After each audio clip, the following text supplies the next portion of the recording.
tiaza yatao novana moramora trany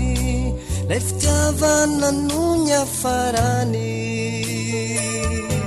somary nankara fitity anjary ianao sy ny avy any aminao mankasitraka tsara izao tsy fatsiarovana matsara napetraka ho tantara fa fatsiarovana ratrapery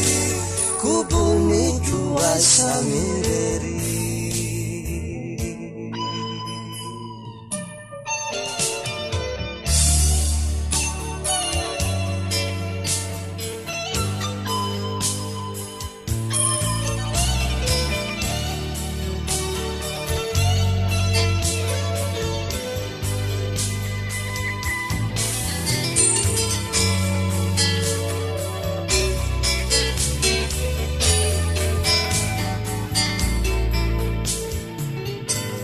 ny mampalahelo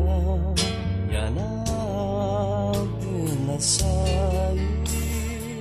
lay andro mba tsingery taonako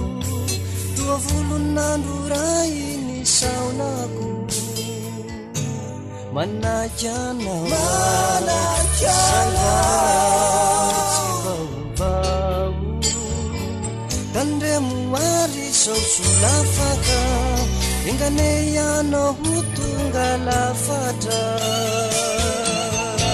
tsy afaky bandronanao intsony lay boboka silonilony zakamy anao sy noavinao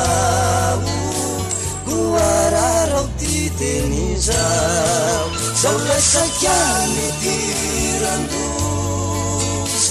ny tsara loteny manova aleo indray ambay antefa na ratsy aza fa tsara toetra